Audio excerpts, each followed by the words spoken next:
Hey guys. Um so I'm back on I wanted to do this video cuz this just happened. I got to look back at the date, but it was, I think, this past Sunday. Um but it was a lady, a 31-year-old lady. But she was. And before I go on with the story, I just wanted to tell her family, my sympathy goes out to you all, and I'm sorry for your loss. But this is really where safety always, always shouldn't ever be ignored. Um, Even though you may not know you're doing anything wrong. Um, this is an attack that I will say that happened, and it sounds like it was an unprovoked attack, but it was a woman, a 31-year-old woman that was out hiking with her boyfriend, and I think it was another friend of theirs, but they decided there was like a river by the trail they were hiking on, so they stopped and took a dip. Now, this was in Florida, so this was, and Florida is big. I mean, they have a lot, I mean, every body of water in Florida has alligators. Now, the the unfortunate part about this story actually happens to be that this woman didn't know what she was doing, but I mean, this was an unprovoked attack, meaning that unprovoked attacks happen accidental. Provoking is what humans do to provoke attack, meaning that a provoked attack is something we do to anger an animal on purpose or to make that animal uncomfortable. And they're gonna react to what we do. This was unprovoked, so there was no. This was all an accidental. Um, and if there wasn't any, I mean, I would think there would be warnings of at least a warning about alligators. If I mean, sometimes people don't think of it. Um, but the thing is, it sounds like, because the thing is, alligators are ambush hunters, meaning that if an attack happens, I mean, and even Florida, Department of Wildlife states that unprovoked alligator attacks are extremely rare. A lot of alligator attacks actually happen due to being provoked. And again, that's where people come in, where we tend to leave food out. We bait animals. Those animals know food when they see food. They're going to smell it before they see it. And that's the attraction. That's what's going to bring the animals to that spot. And exactly like what happened with the snapping turtles last week, people are feeding them. They were feeding them at Evergreen Cemetery, and the reason why we saw so many of them is because of the food. People are leaving food out, and as I said, it's hard not to tell people what to do, but if nobody wants to get bit, or even though, yes, snapping turtles, they are, I mean, they're a turtle, they're going to be slow, but let's just say if you even get your finger close, I mean, their necks can stretch all the way out. Um, and that's why they say when you move a snapping turtle from the road, because what you want to do is you want to move the turtle the way it's going, not obviously to the base. Because the thing is, what is going to happen is that if you don't move the turtle where it's headed, that turtle is going to go back into the road. So that's why people often probably are wondering, like, okay, if I move a turtle off the road, does it matter what side of the road? It does, because if you see the turtle headed a certain, like, if its head's facing the end of the road, that it's basically where that turtle's headed is where you want to place the turtle.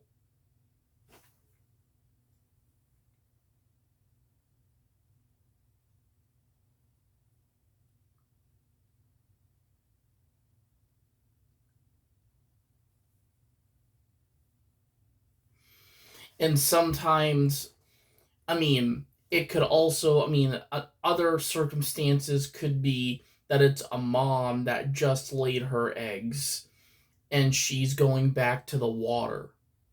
Because that's what many mama turtles will do, is what they'll do is, as I said, they will dig up like a little burrow for their eggs. So female mommy turtles will leave, so their job is to only lay the eggs, and then the babies, and they leave. That's it. That's the mother lays them, does her job, and then leaves the nest, leaves the burrow.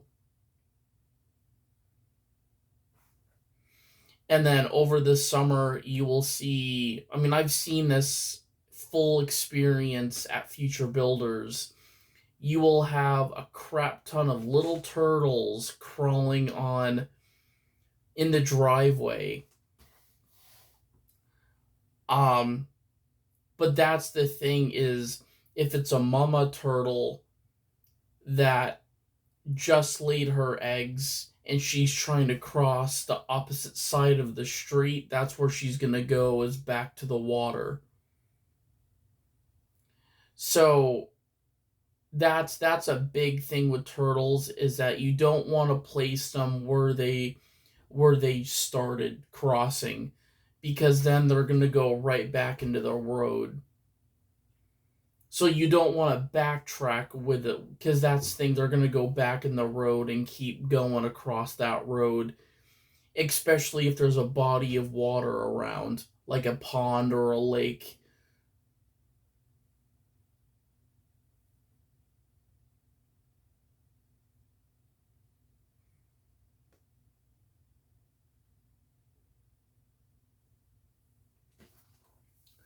But this alligator attack sounds like it was definitely 100% unprovoked. Um, as I said, because another thing about another thing about alligators is once they bite down on something, they're not letting go. And that's where the boyfriend came in to try to pry the alligator's jaws open. Because just like, I mean, an alligator, once they clamp down and you see it happen, if they're clamping down on your arm or somebody else's arm, those jaws are locking shut.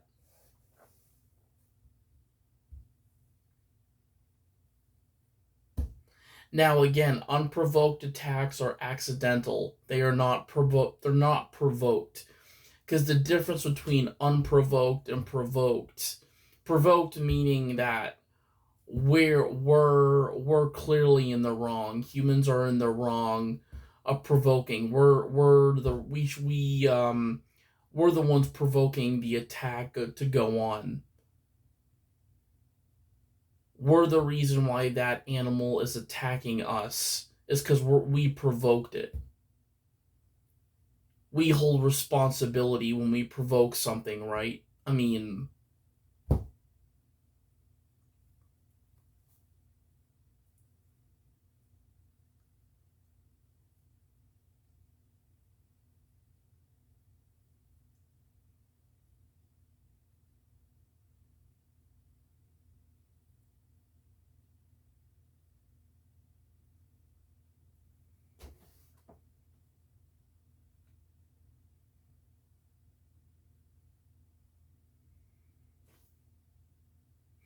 but people often like to cover it up and think that it was an unprovoked attack.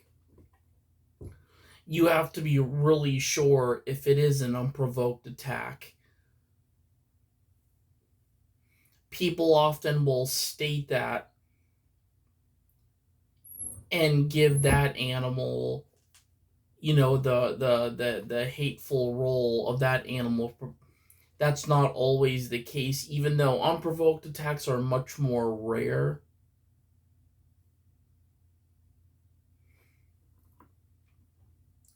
Still, if we enter an animal's domain uninvited,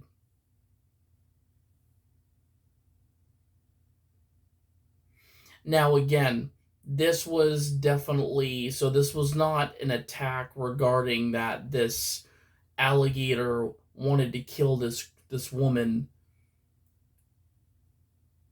This alligator more than likely was sitting, because the thing is,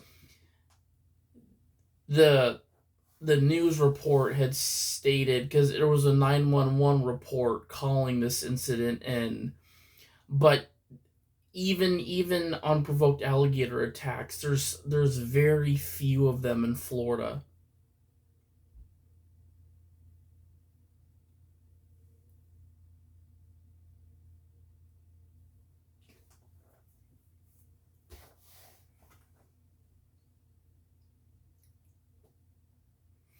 And that's the thing, when it's an unprovoked attack, you could be doing something, maybe not handling food, but waving your arms in the water. That's going to be enough for that alligator to respond in the way it did to that woman.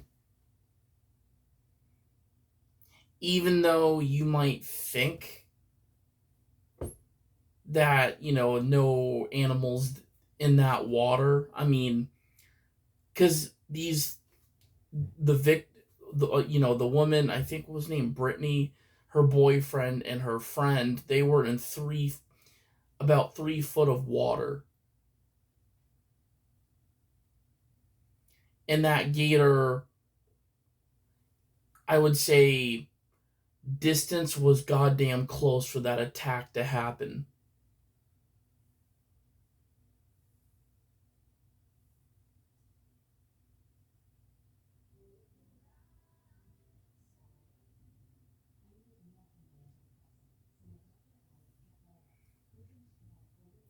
Because that's the thing, when an animal is submerged, because it sounds like when it sounds like from the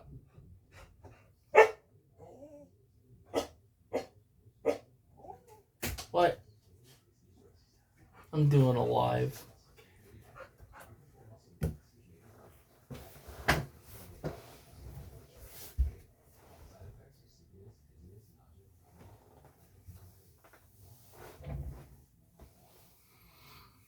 But without any without any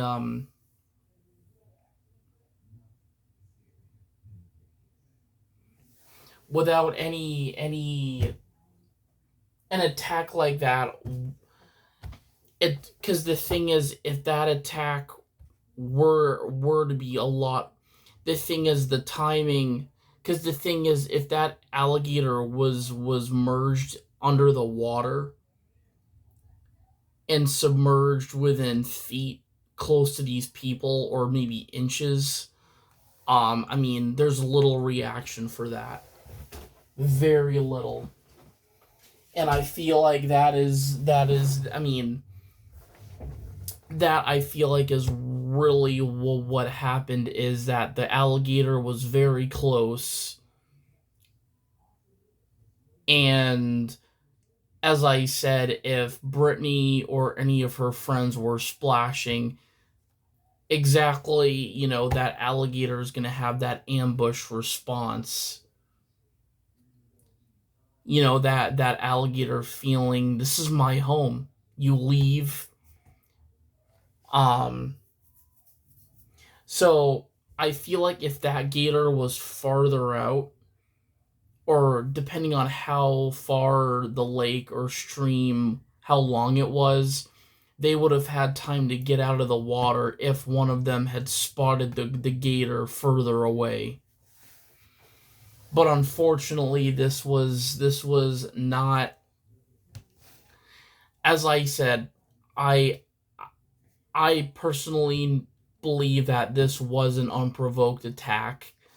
That just the waving your arms, splashing the water, not knowing there's a gator in that water. There could be multiple gators in that water, and but when authorities came, they had captured a 13-foot gator and a 12-foot gator. Um, they captured them and killed them because they were the two gators on the scene of the attack.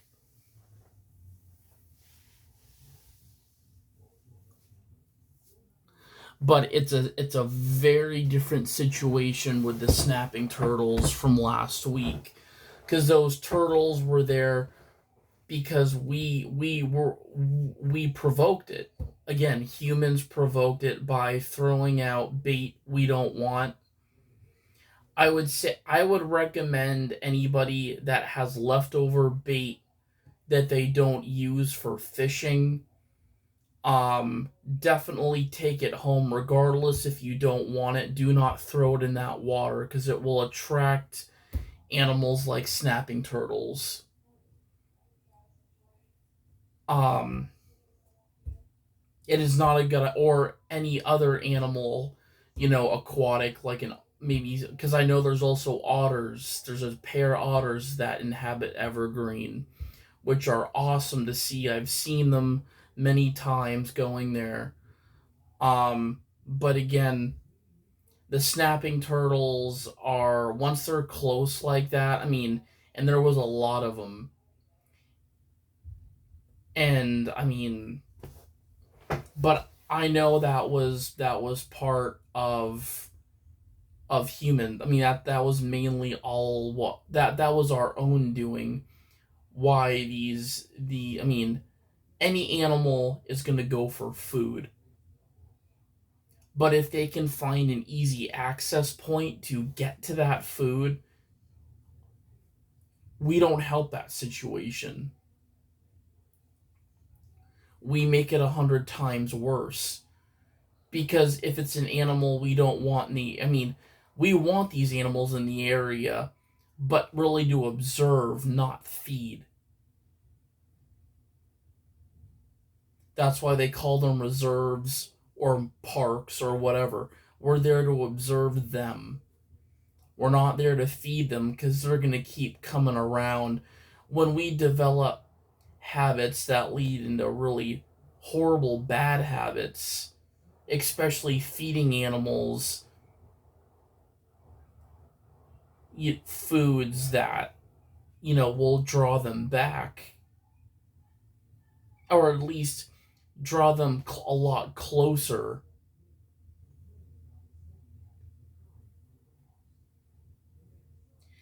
It can be very dangerous. I mean, it unfortunately, I mean, the thing is, I mean, snapping turtles will go for things like ducks even too.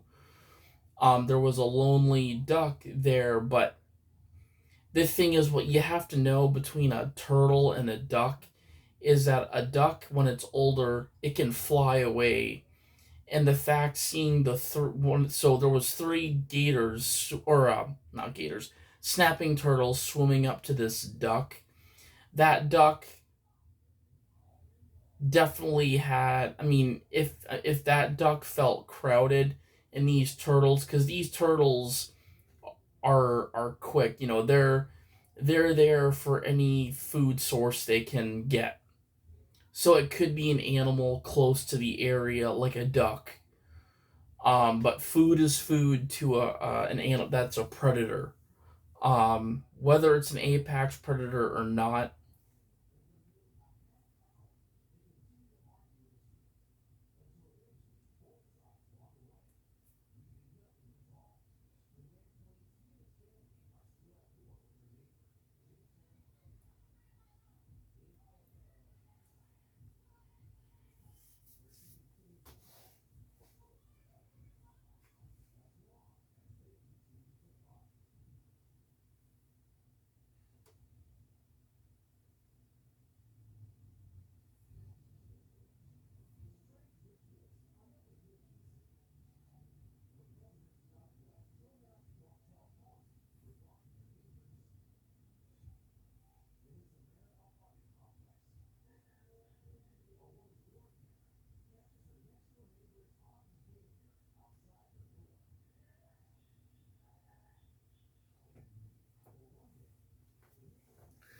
But unfortunately for that woman, that was very incredibly sad that she had passed due to an unprovoked attack. But as I said, an ambush response from a predator, when you enter a predator's home, they're not going to give you the welcome arms. This is a response from an animal, unprovoked or not. We enter a territory of an animal.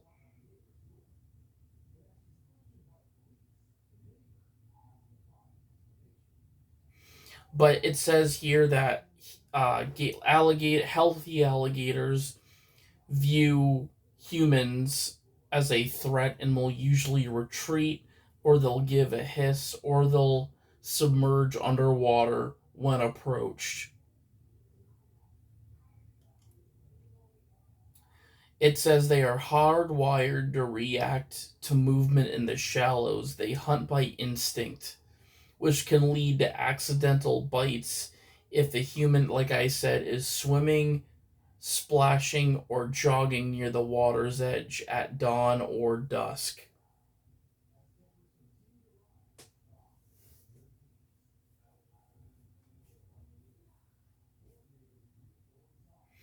But they weren't sure. I mean, I didn't see the time of day this occurred. This could have been in the evening,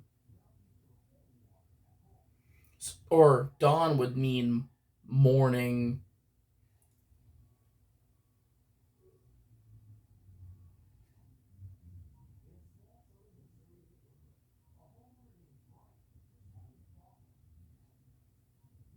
But it even says avoid swimming at dusk, dawn, or night.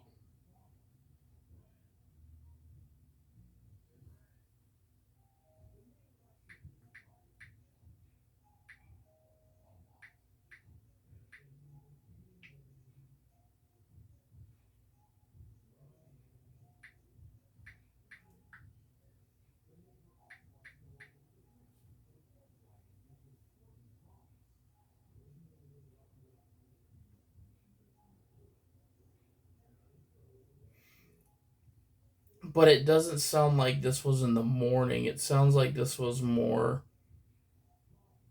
Let's go with dusk. So dawn is early morning.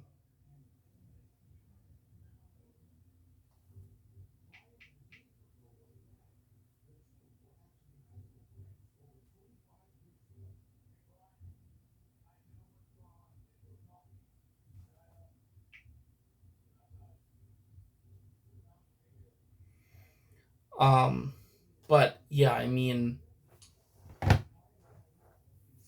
So it doesn't sound like this was a alligator that was hunting. It sounds like these people were very close to this gator, because that says when they're out hunting is during those time zones.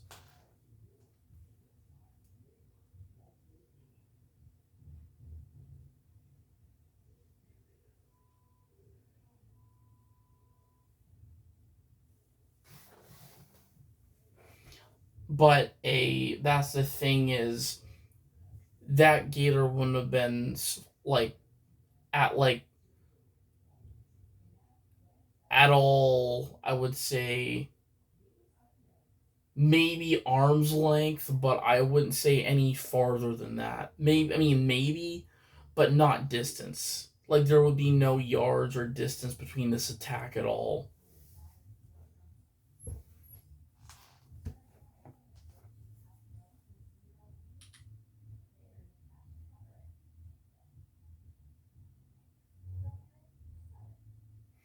But that's what would trigger an instinctual response from a gator is if they were splashing, they were swimming fast.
But there is another attack that I do want to address. So that's the recent alligator attack. But I will say, unfortunately,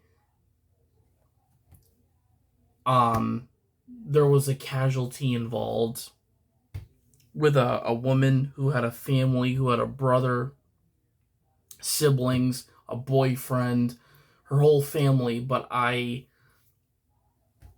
wanted to address, that attack for many reasons, and how people can avoid contact with entering a water with. I mean, evidently there was more than one gator in that, and where they were swimming, because they had captured two of them. One that was 12 feet. Well, they said 12.5 feet long, and then a 13-foot gator.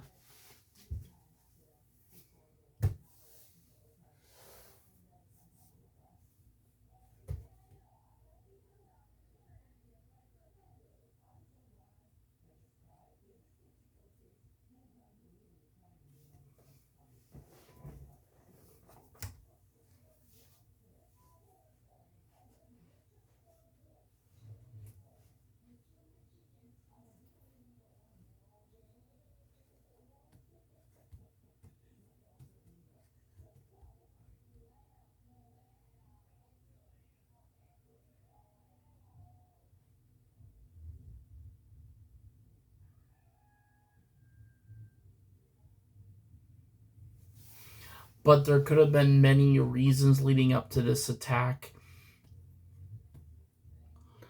But as I said, an ambush predator could be lurking right in front of you, especially an alligator.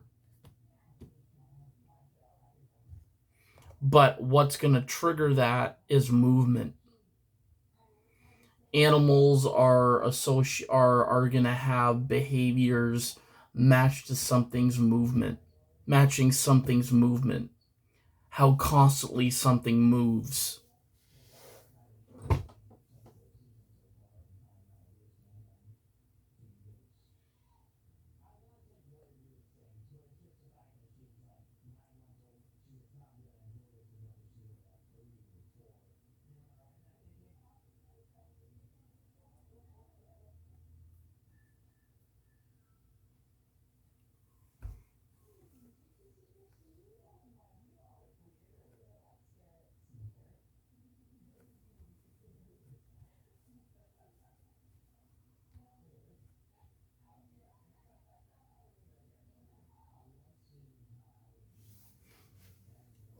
But kind of what I'm getting from the story is that this alligator was close, and he was like extremely close, because that's how an ambush works, is that you're a lot closer than you think.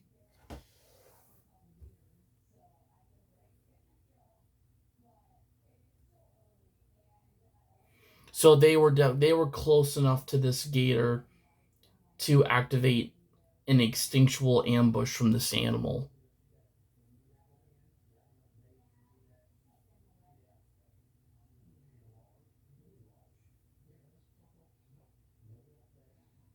Was it their fault? No.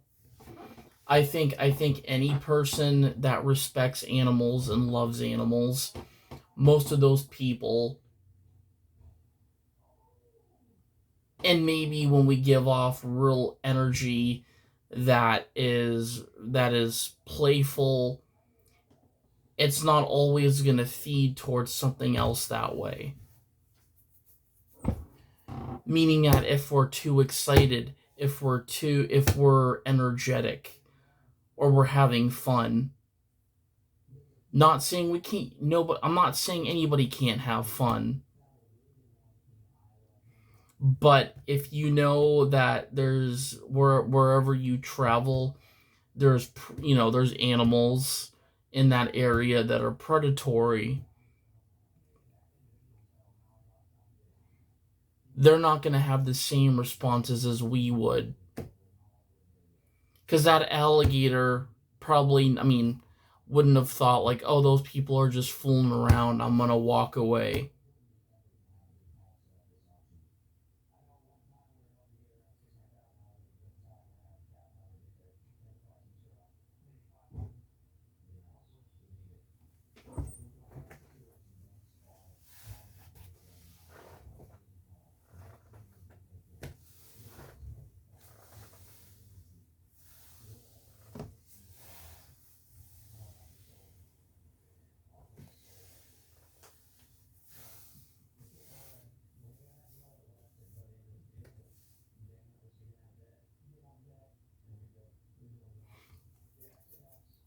But if that gator was maybe feet out from them, they would have been likely possibly to walk out of the water if they saw the gator coming. But judging by or not so much judging, but knowing that the distance wasn't talked about with the attack, this was definitely a reactive response and a natural instinct that gator would have in the wild if anything were to enter the water that close.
But the next attack I'm gonna share with you all is another. Well, it's cousins to the alligator, but unfortunately,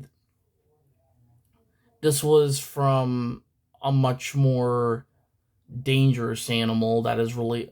So we're talking about a crocodile, a species of crocodile. It's called the American crocodile. Now, American crocodiles can be found in the U.S. They can be part of their. There's many of them in South and Central America. Um, this attack occurred, I believe, in Puerto Rico or right around that area.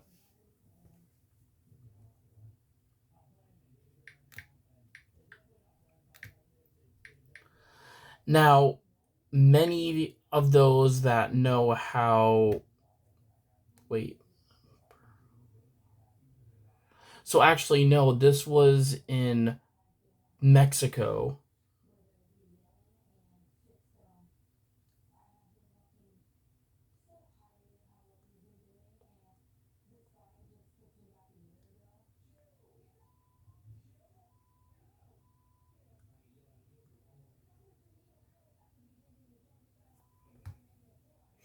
But this shows you how different alligators are between crocodiles, because crocodiles are opportunists. They It's a term used for animals that will take anything into opportunity. Um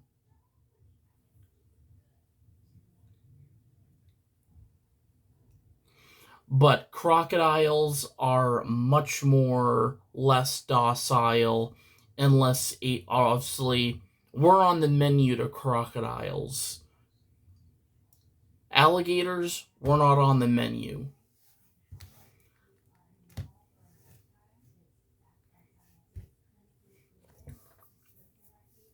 But unfortunately, this man was, again,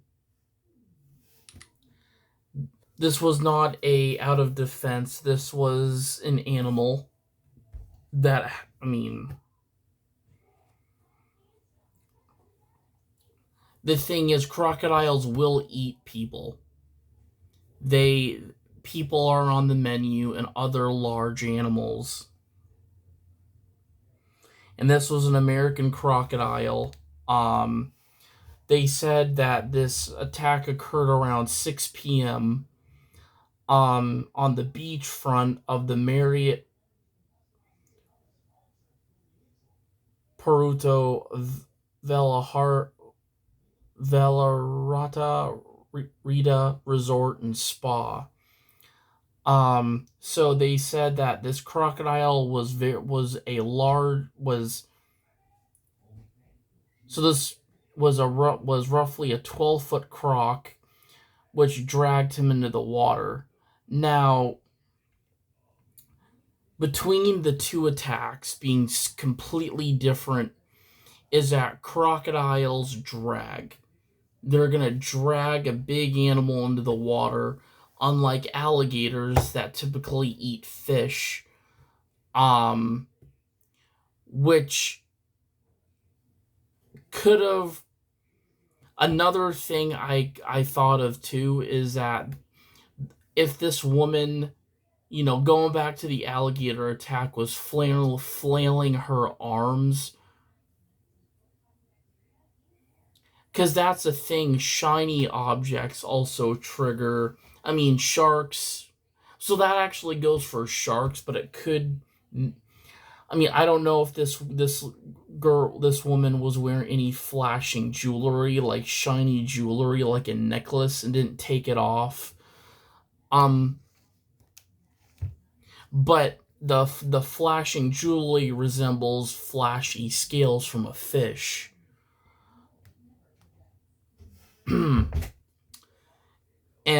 But I mean, I doubt that's probably, but you never know. Um, but again, the alligator that killed that woman, um, that was much more of a different. There was no drag in that attack. There was a clamp down, not letting go. And I would say to lose limbs like that, that alligator probably went into a death roll. Um, Crocs do the same thing, but when it's a gator, gators clamp. So think of it as like a vice grip. They're gonna clamp down, and they're gonna clamp down shut.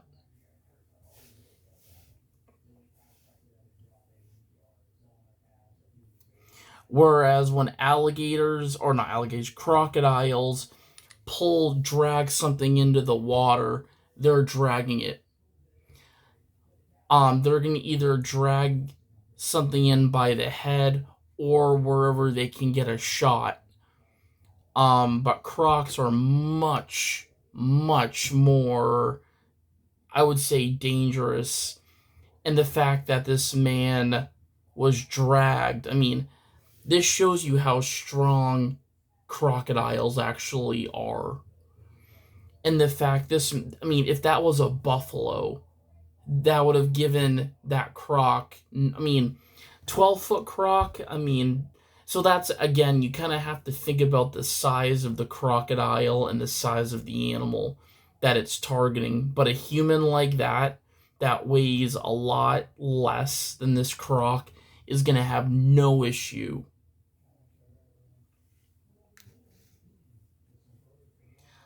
But it says the man's body was recovered by the Mexican Navy on Saturday morning.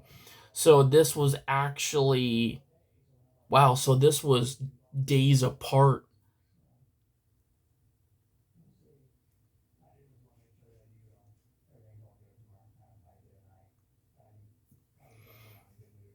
So yeah, between the alligator and the croc attack, these happened a day apart from each other this month, which is crazy.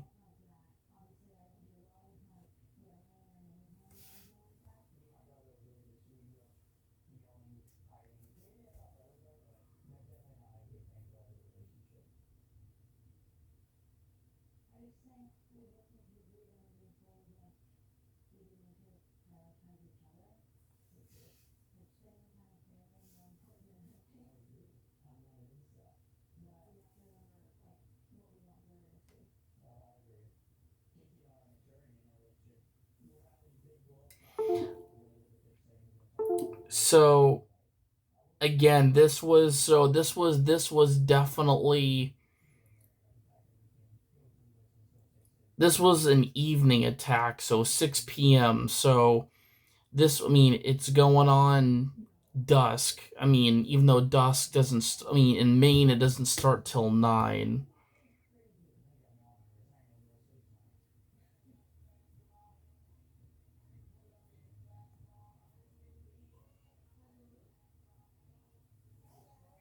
And this man was a lot young. I mean, let's see, 28, 29, 30, 31. So this man was 4 years younger than the female victim, Brittany, that suffered the alligator attack. So this man was 4 years younger. They said the recovery, the man's body was recovered, okay, June, but they said it was about 300 meters offshore.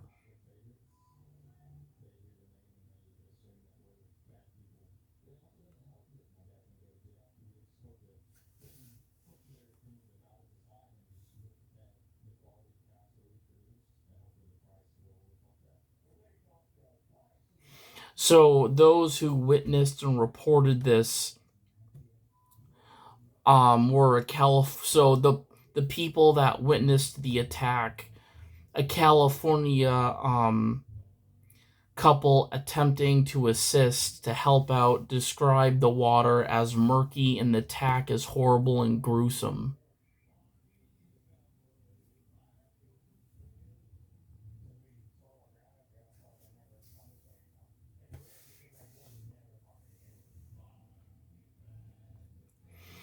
But the American crocodile, so they are part of the coastal ecosystem, around the river mouths in Etzatari, and their movement increases during the June rainy season.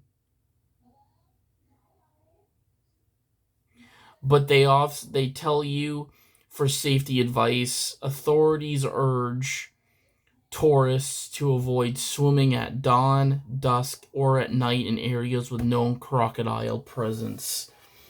Meaning that attacks like that, as you heard with the gators, they're that's what I mean. That's a similar hunting structure they have. Is night crocodiles. I mean, the thing is, they're going to be. I mean, they submerge. You're not going to see them. That's the thing. Even distance, only by if you've got a flashlight and you see a set of eyes above the water, then yes. But again, attacks are much more likely to happen at night. Um,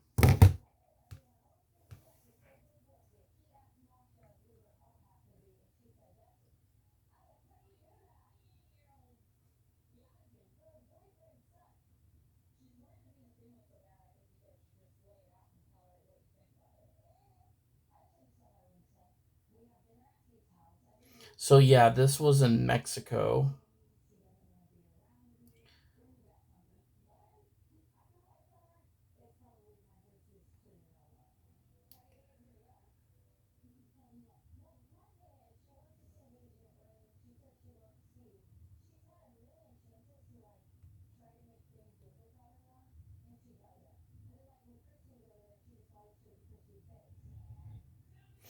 So the couple put this on their, and the witnesses, they said, or no, it was a popular comment. Someone stated, "The only water I'll be going in is when I'm taking a shower." Fair enough. I mean, a lot of people say that about witnessing shark attacks too. Is like, the only water I'll be staying in is taking a shower at my house. I would say if you want to still go in the water, I mean, at least in Maine, definitely go to like a lake or a pond or something like that. I mean, I wouldn't say to do that in Florida. I mean, even Florida says, like, these alligator attacks unprovoked are very rare. Um, but again, was there warning signs while this woman was killed? I think there should. I mean, if the very few of them were out there, there could have been more. Um, Being notified before entering the water is always helpful.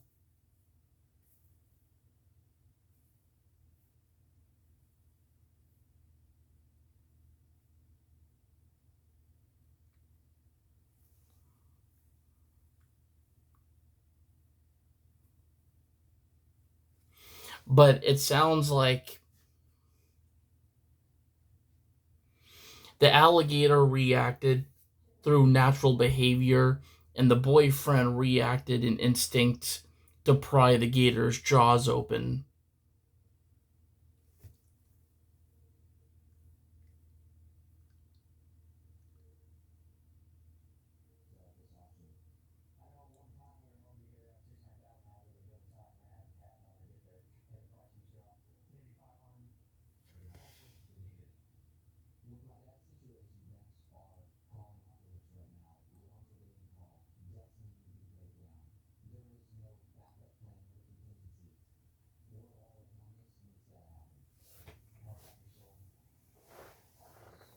But I feel like just through the story, or the how the news is that this gator with the woman was not at all far away. He was like right there. Because I mean, 3 foot of water. I mean,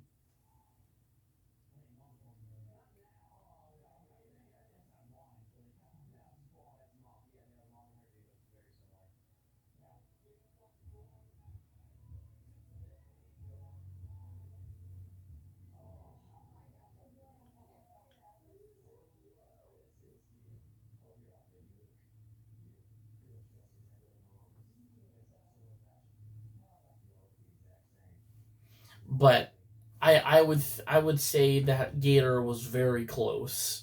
Now that I think of it, not far, not feet away, but because even seeing people that have gator farms, right? How you can have a piece of chicken tied to a rope and toss it. That gator's right there. You may not think that gator's there, but they're submerged so well that you would know that gator's there.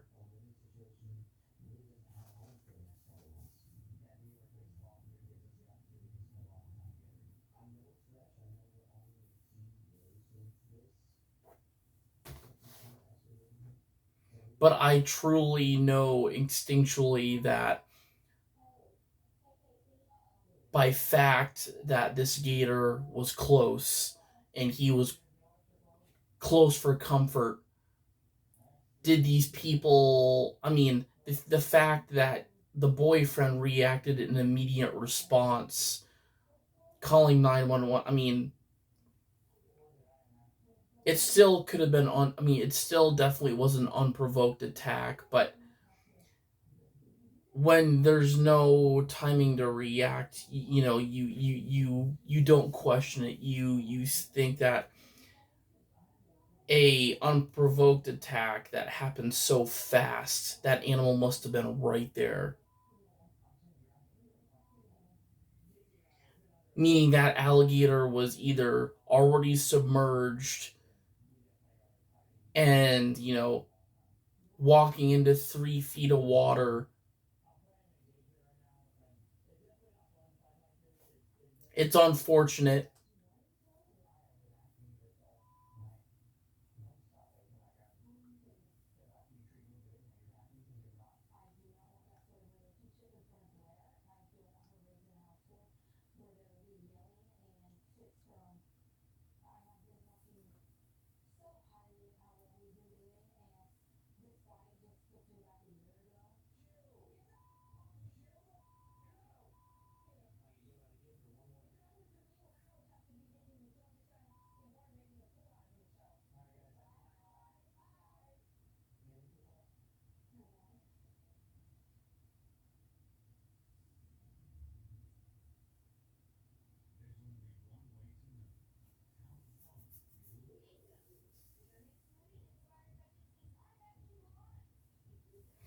But from this, as I said, I think,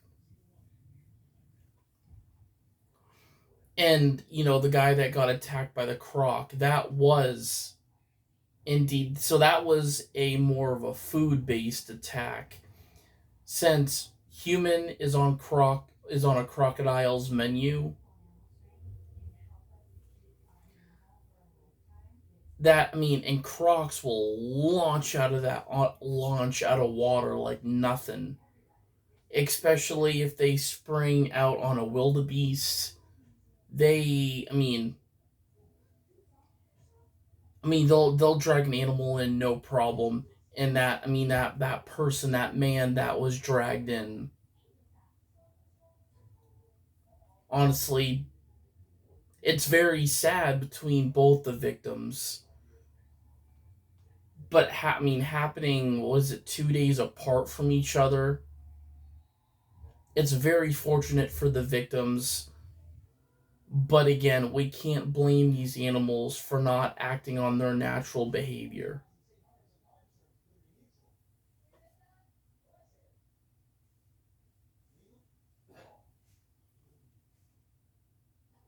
We may not know a predator's right below us, above us, or right there in that general area.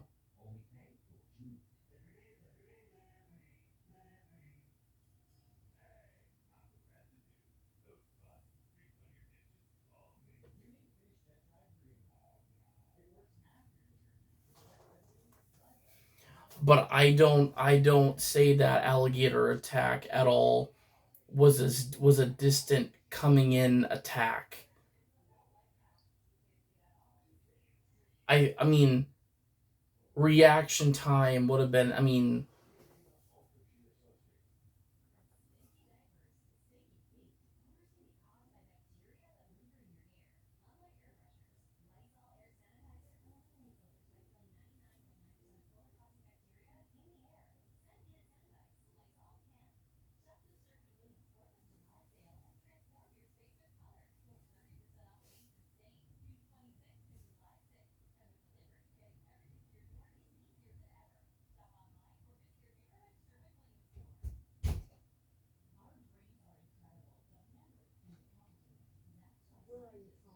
I'm right here.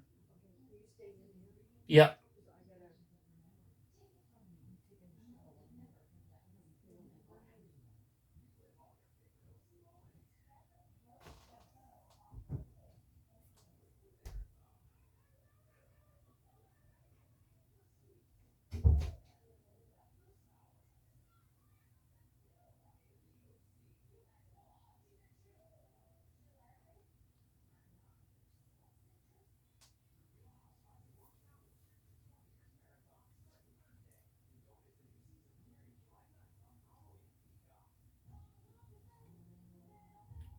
I mean, another thing too is that gator. I feel, as I said, was very close for something like that as an ambush to happen. It happens right there.